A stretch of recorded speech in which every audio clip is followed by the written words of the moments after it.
warahmatullahi wabarakatuh. Perkenalkan, saya Nur Hikmah, SPSI, MSI, dosen pada program studi psikologi, Fakultas Psikologi Universitas Islam. Saat ini saya sedang mengikuti sertifikasi dosen yang diselenggarakan oleh Kemendikbudristek tahun 2025. Saya akan melakukan penyusunan dokumen pernyataan diri dosen dalam bentuk kerja Tridharma Perguruan Tinggi atau PDD UKTPT.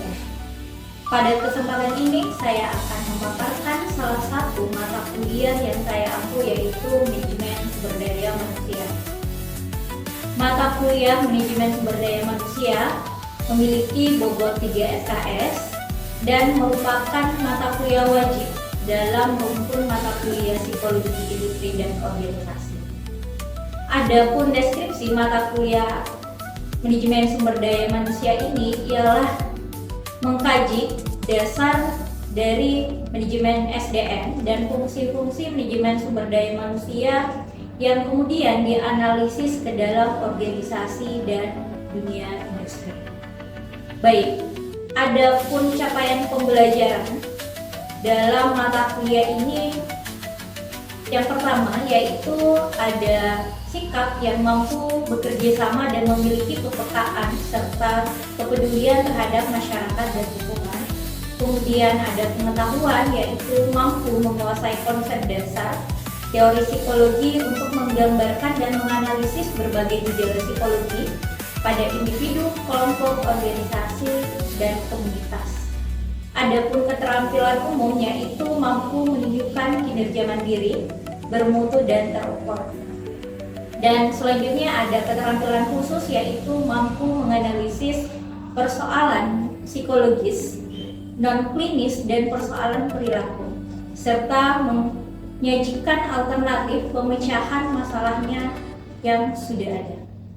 Adapun CPMK dalam mata kuliah ini yang pertama yaitu menjelaskan konsep dasar manajemen sumber daya manusia. Yang kedua, menelaah pengadaan sumber daya manusia. Yang ketiga, menguraikan fungsi pelatihan dan pengembangan dalam manajemen sumber daya manusia. Dan yang keempat adalah menguraikan fungsi pemeliharaan dalam manajemen sumber daya manusia. Baik, adapun bahan kajian atau pokok bahasan dalam mata kuliah ini yang pertama yaitu terkait dengan konsep dasar dari manajemen sumber daya manusia. Yang kedua ada analisis pekerjaan. Yang ketiga ada desain pekerjaan. Yang keempat ada rekrutmen dan seleksi. Yang kelima training need analysis. Yang keenam ada penilaian kinerja. Yang ketujuh ada kompensasi. Yang kedelapan kesehatan dan keselamatan kerja. Dan yang terakhir yaitu hubungan tenaga kerja dan karyawan. Adapun referensi pada mata kuliah ini yaitu saya menggunakan Human Resource Management, kemudian manajemen sumber daya manusia, kemudian manajemen sumber daya manusia teori dan praktik. Kemudian referensi pendukung dalam mata kuliah ini yaitu manajemen sumber daya manusia, kemudian manajemen sumber daya manusia dalam organisasi, dan jurnal-jurnal penelitian yang saya gunakan dalam mata kuliah ini. Kemudian terkait dengan metode pembelajaran dalam mata kuliah MSDM, baik secara luring maupun secara daring, yaitu ada contextual learning dan cooperative learning. Dengan kriteria dan bentuk penilaian yaitu merupakan menggunakan rubrik kriteria grading maupun studi kasus. Adapun penilaian dalam mata kuliah ini terdiri dari kehadiran 10%, tugas 20%, presentasi 20%, ujian tengah semester 20%, dan ujian akhir semester yaitu 30%. Baik, berikut ini adalah video pembelajaran yang dilakukan secara luring di dalam kelas. Oke, bismillahirrahmanirrahim. Assalamualaikum warahmatullahi wabarakatuh. Waalaikumsalam warahmatullahi wabarakatuh. Dan selamat siang semuanya. Siang, Ibu. Baik, hari ini kita bertemu lagi dalam mata kuliah Manajemen Sumber Daya Manusia. Tapi sebelum kita memulai perkuliahan pada hari ini, marilah kita berdoa sesuai dengan agama dan keyakinan masing-masing. Berdoa dimulai. Berdoa selesai. Oke, baik teman-teman. Jadi adapun materi kita pada hari ini yaitu terkait dengan rekrutmen dan seleksi. Nah, langsung saja kita masuk ke materi pada hari ini. Nah, adapun proses ya dari rekrutmen dan seleksi dalam manajemen sumber daya manusia, yaitu pertama terkait dengan proses perencanaan sumber daya manusia, yang kedua ada proses rekrutmen, yang ketiga ada proses seleksi sumber daya manusia, yang keempat ada proses penempatan sumber daya manusia. Jadi ada 4 poin ya pada hari ini yang akan kita bahas. Oke, langsung saja untuk yang pertama terkait dengan perencanaan sumber daya manusia. Nah, sebenarnya di dalam tahapan rekrutmen dan seleksi ini, keempat step ini atau keempat poin ini adalah menjadi satu kesatuan ya yang tidak bisa lepas di dalam proses rekrutmen dan seleksi. Mulai dari yang pertama ada perencanaan, yaitu merencanakan kebutuhan karyawan. Yang kedua ada rekrutmen, yaitu mendapatkan SDM yang tepat untuk melamar posisi tersebut. Yang ketiga ada seleksi, memutuskan siapa yang akan dipilih. Dan yang keempat yaitu penempatan atau placement, mendapatkan SDM atau sumber daya manusia yang dipilih untuk pekerjaan tersebut.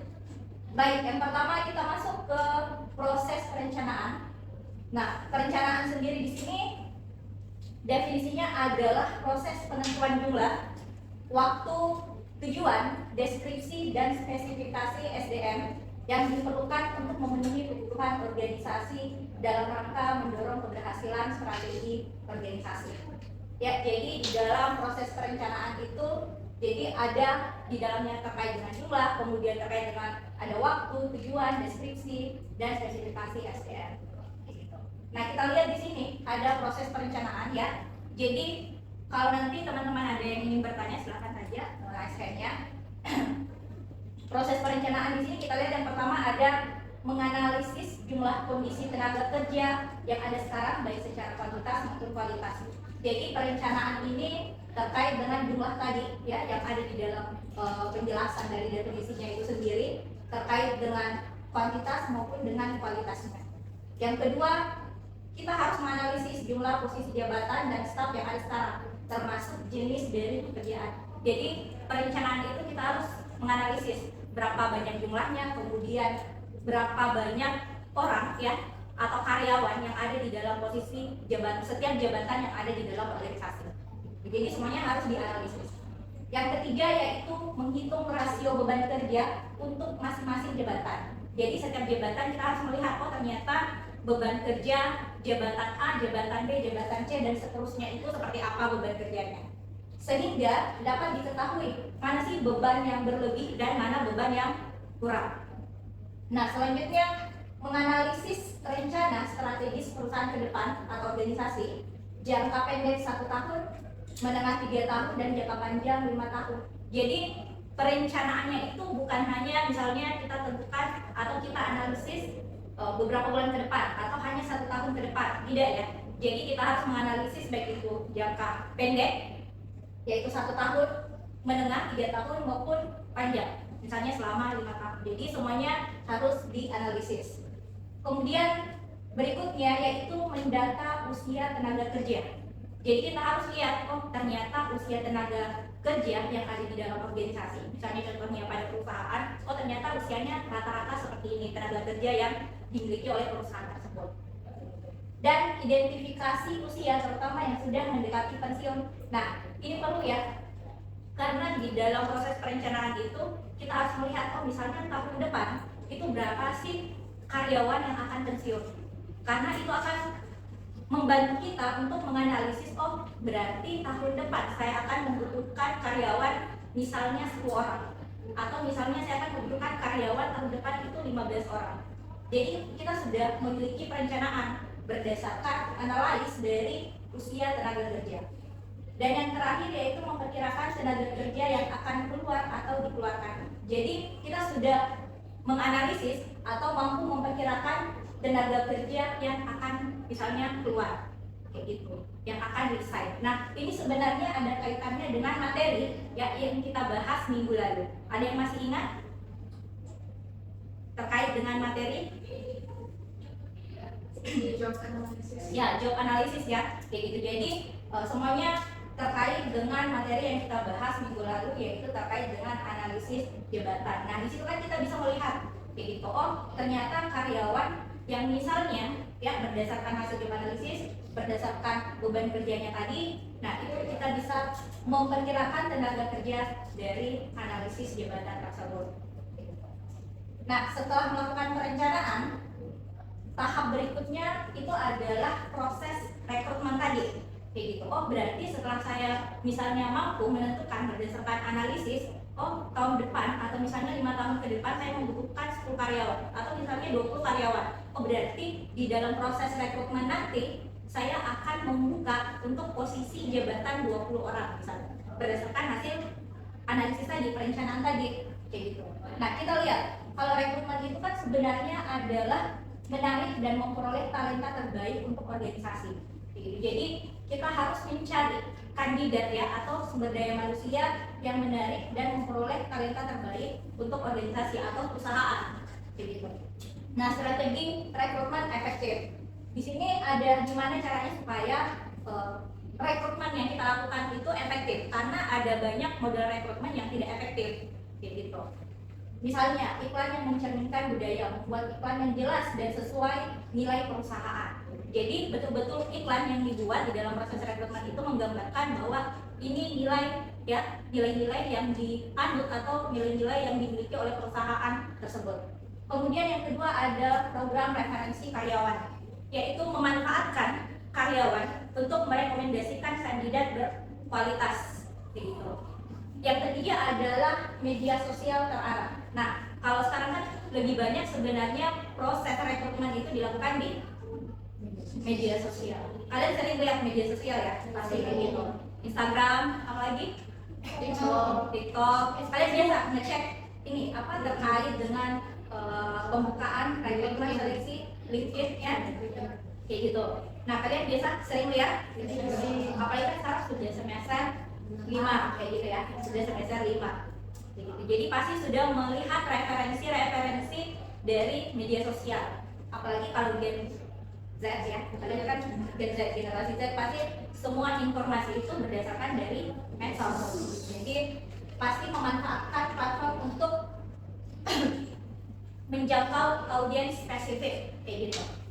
Kemudian selanjutnya ada employer branding, yaitu membangun citra perusahaan yang kuat.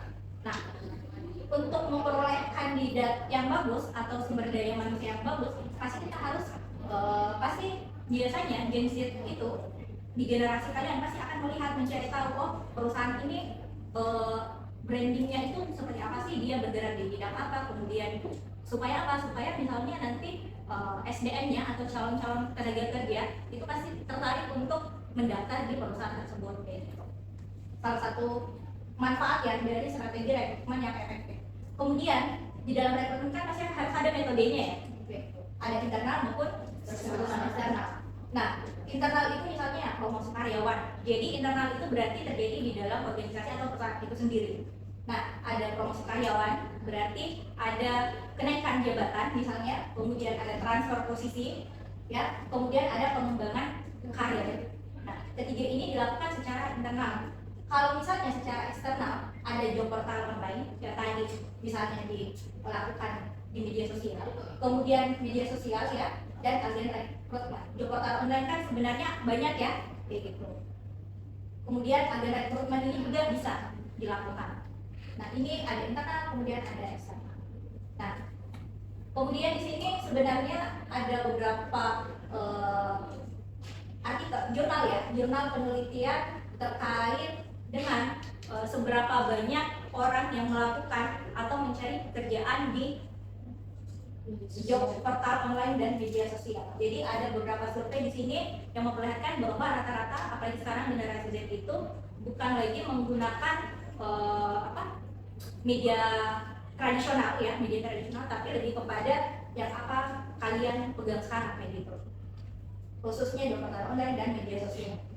Nah, kemudian setelah proses rekrutmen berarti ada yang namanya proses seleksi ya. Kayak gitu. Nah, di sini seleksi menurut Mondi 2008 adalah proses memilih dari kelompok pelamar orang yang paling sesuai untuk menempati posisi tertentu dan untuk organisasi. Berarti dari proses rekrutmen kita akan memilih karyawan atau SDM yang paling tepat yang akan menempati posisi tertentu. Nah, selanjutnya menurut Kasmir 2016 seleksi adalah proses untuk memilih calon karyawan yang sesuai dengan persyaratan dan standar yang telah ditetapkan ya. Jadi seleksi menurut Kasmir di sini adalah untuk merekrut calon karyawan ya yang sudah memiliki yang sesuai dengan persyaratan yang telah ditentukan. Nah, di sini kita lihat metode dari seleksi karyawan. Ada secara ilmiah dan ada secara metode non ilmiah dan ada ilmiah ya. Nah, kalau non ilmiah itu misalnya seleksi yang tidak didasarkan pada kriteria. Jadi melakukan proses seleksi itu tidak ada kriterianya, tidak ada standarnya, kemudian tidak ada spesifikasi kebutuhan jabatan, tetapi berdasarkan perkiraan dan pengalaman saja. Ya, kelemahannya hasilnya belum tentu bisa dipertanggungjawabkan dan pasti hasilnya tidak bagus kayak gitu ya. Misalnya tidak sesuai dengan kompetensi yang harus dimiliki pada jabatan tersebut kayak gitu. Kemudian kalau metode ilmiah di sini ada seleksi yang didasarkan kepada job spesifikasi ya, dan kebutuhan nyata jabatan yang akan diisi serta berpedoman pada kriteria dan standar atau job spec dan job desk ya, yang minggu lalu kita sudah bahas terkait dengan job spesifikasi maupun terkait dengan job description. Jadi kalau misalnya kita sudah melakukan metode seleksi berdasarkan job desk, misalnya berdasarkan job spec, pasti itu masuk ke dalam metode ilmiah untuk melakukan proses seleksi gitu. Karena tujuannya adalah apa? Adalah untuk mendapat karyawan atau SDM yang yang sesuai, yang paling tepat ya gitu. Nah, jadi sebenarnya di dalam proses seleksi itu, di dalam organisasi itu setiap organisasi punya proses seleksi yang berbeda ya kayak gitu. Tapi biasanya tidak terlalu signifikan perbedaannya. Nah, kita lihat di sini mungkin secara umum ya ada beberapa proses seleksi ya yang biasa dilakukan, atau misalnya proses rekrutmen, mulai dari proses rekrutmen. Misalnya di sini yang pertama ada analisis kebutuhan posisi dan jabatan. Berarti ini ada kaitannya dengan yang pertama tadi, yaitu proses perencanaan kayak gitu. Karena berdasarkan analisis kebutuhan dulu. Ya. Kemudian yang kedua yaitu adalah mengatur strategi perekrutan ya. Apakah misalnya secara internal atau misalnya secara eksternal tadi. Nah, yang ketiga yaitu memasang iklan lowongan kerja. Salah satunya ya. Jadi bisa memasang iklan lowongan kerja salah satunya. Kemudian yang keempat di sini ada proses lamaran dan wawancara kerja. Yang kelima ada seleksi calon karyawan dan memberikan offering.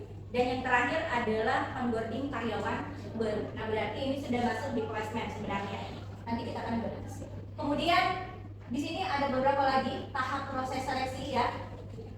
Yang pertama itu adalah misalnya terkait dengan proses administrasi. Ya, di sini biasanya sebelum ke tahapan berikutnya itu ada proses administrasi. Jadi pelamar tadi yang mengirimkan misalnya berkasnya dari secara online maupun offline biasanya akan dicek di tahap ini. Kemudian ada yang menggunakan juga wawancara awal. Ya, beberapa perusahaan bisa jadi menggunakan wawancara awal. Tapi ada juga yang tidak, nanti misalnya di tahap akhir itu ada interview, proses interview. Jadi kembali lagi tergantung dari perusahaan tersebut ingin menggunakan proses yang seperti apa.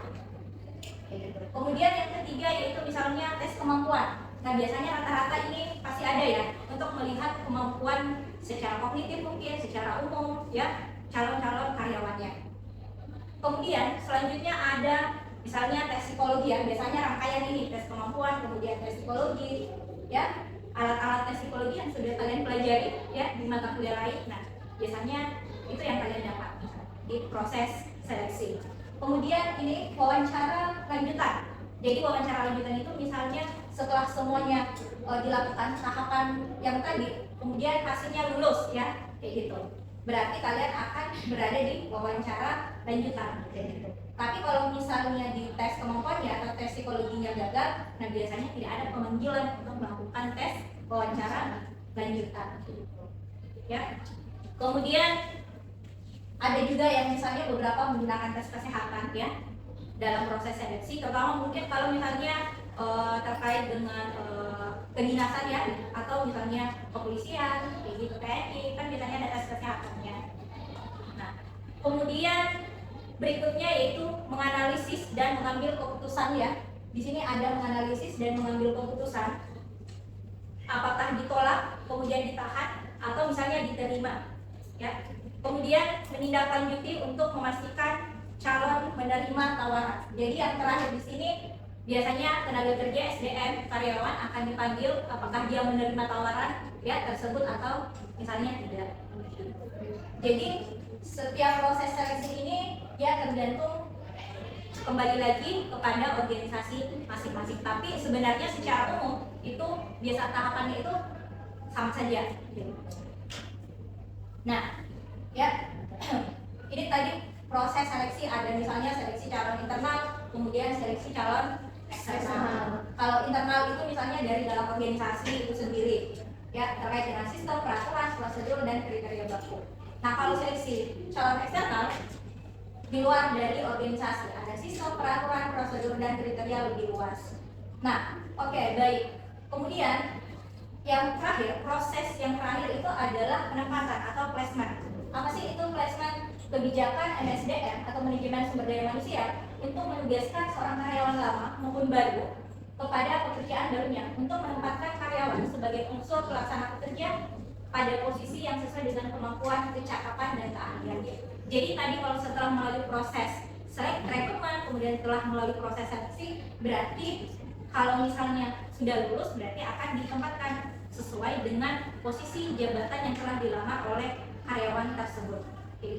Ya. Nah, di sini kita lihat ya, penempatan itu menempatkan karyawan pada posisi yang tepat. Kenapa harus pada posisi yang tepat? Supaya kinerjanya itu optimal, ya. Begitu. Kalau misalnya dia tidak ditempatkan pada posisi yang tepat, bisa jadi kinerjanya tidak optimal. Nah, pentingnya penempatan kita lihat di sini ada namanya optimalisasi SDM. Kemudian ada retensi karyawan atau mengurangi tingkat turnover dan meningkatkan kepuasan kerja. Dan yang terakhir adalah kinerja organisasi, yaitu meningkatkan kinerja organisasi secara keseluruhan. Ya. Kemudian faktor penempatan, misalnya terkait dengan latar belakang pendidikan, kemudian kesehatan fisik, ini perlu ya.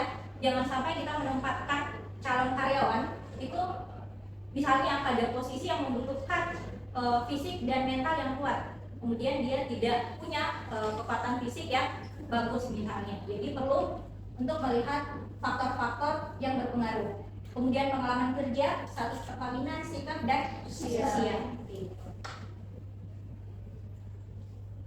Oke, baik. Jadi untuk itu ya, maka sebelum saya kasih tugas mungkin ada pertanyaan dari teman-teman sekalian.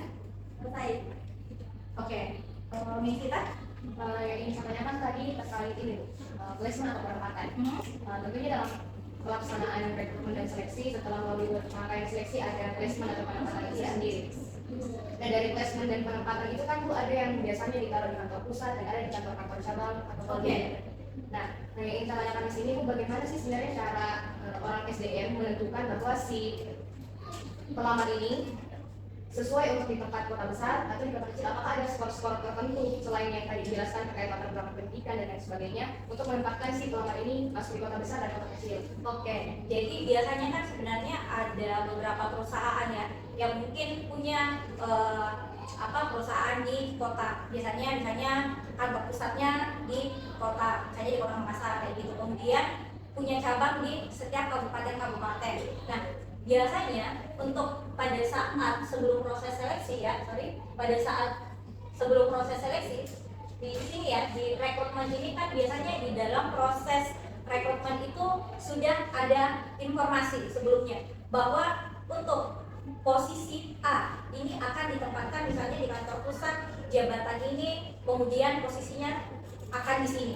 Biasanya sudah ada informasi yang detail terkait dengan posisi yang akan terbuka, kayak gitu. Apakah misalnya dia di kantor pusat atau di kantor cabang, itu biasanya sudah detail ada di proses rekrutmen tersebut. Jadi jika misalnya ada calon karyawan yang misalnya tidak ingin ditempatkan di cabang, itu biasanya bisa jadi tidak melakukan pendaftaran, kayak gitu, tidak melakukan proses rekrutmen, tidak mengikuti proses seleksi, kayak gitu ya. Contohnya misalnya PNS ya, rekrutmen PNS itu kita sudah bisa melihat lowongan posisi ini yang kosong ya, posisi ini yang akan diterima. Kemudian persyaratannya di dalam rekrutmen itu kalian biasa lihat persyaratan misalnya S1, perempuan, jenis kelaminnya apa, kemudian apakah misalnya perempuan laki-laki ya, usianya maksimal berapa, apakah fresh graduate atau misalnya harus punya pengalaman kerja. Jadi biasanya di dalam proses rekrutmen itu sudah sedetail itu kayak gitu. Jadi kalau misalnya masalah placement atau penempatan, ya itu berarti mereka sudah tahu sebelumnya bahwa akan ditempatkan di posisi tersebut gitu ya. Oke, berikutnya tadi tingkat Bu, ini yang mau tanya saya dengarkan itu di bagian perencanaan Bu. Kan tadi Ibu sudah jelaskan kalau di bagian seleksi dan rekrutmen itu kan ada metodenya. Misalkan kalau seleksi metodenya bisa perekrutannya itu secara internal maupun eksternal. Nah, kalau bagian perencanaan itu Ibu apakah ada metodenya sendiri atau dari orang perusahaan ini cukup mengira-ngira saja apa yang dibutuhkan oleh pekerjaan Ibu? Oke, berarti di proses perencanaan ya. Nah ini apa tadi Bina bilang apakah ada metodenya Ibu untuk melakukan perencanaan ini, karena melihat tadi yang Ibu mendengar Ibu di bagian seleksi dan perekrutan itu ada metodenya sendiri. Jadi apakah di perencanaan ini ada metodenya juga atau hanya kira-kira apa yang dibutuhkan sama pekerjaan? Jadi apakah hanya perencanaan itu apakah hanya kita mengira-ngira saja ya, asal perkiraan ya, pilih, atau ada metode yang ilmiah kayak gitu ya. Jadi proses perencanaan itu tidak boleh mengira-ngira, harus secara ilmiah tadi seperti yang saya jelaskan. Karena apa? Ya karena kebutuhan organisasi itu dilakukan juga secara ilmiah. Makanya di pertemuan sebelumnya kita membahas terkait dengan analisis kebutuhan ya, analisis jabatan. Jadi kita melakukan analis untuk melihat kebutuhan organisasi terhadap SDM, misalnya tahun depan itu seperti apa, berapa jumlahnya ya, berapa yang harus tenaga kerja yang harus diterima dan sebagainya. Itu semuanya berdasarkan metode yang ilmiah yang sudah ditetapkan oleh perusahaan atau organisasi kayak gitu. Nah prosesnya itu tadi ya, salah satunya misalnya kita harus melihat dulu sekarang itu tenaga kerjanya itu bebannya itu sudah sesuai tidak dengan posisi jabatannya sekarang. Jangan sampai terjadi misalnya hanya satu karyawan kemudian mengerjakan beban kerja yang berlebih. Berarti dari analisis itu kita bisa menentukan berarti karyawan di posisi tersebut berarti harus menambah jumlah karyawan karena beban kerja yang berlebih tadi begitu. Seperti itu ya salah satu contoh. Oke, baik. Untuk pekan depan saya akan berikan tugas ya terkait dengan analisis proses rekrutmen dan seleksi pada salah satu perusahaan yang Anda temukan berdasarkan tahapan proses rekrutmen dari awal sampai dengan proses penempatan karyawan dan sumber daya manusia. Batas pengumpulannya itu sampai pekan depan. Gitu. Jadi teman-teman silakan dicatat tugasnya, kemudian pengumpulan atau deadline itu sampai dengan pekan depan. Oke, mungkin itu saja untuk hari ini. Mari kita akhiri proses perkuliahan ya untuk hari ini terkait dengan materi rekrutmen dan seleksi. Saya akhiri dengan ucapan Assalamualaikum warahmatullahi wabarakatuh. Waalaikumsalam warahmatullahi wabarakatuh. Terima kasih.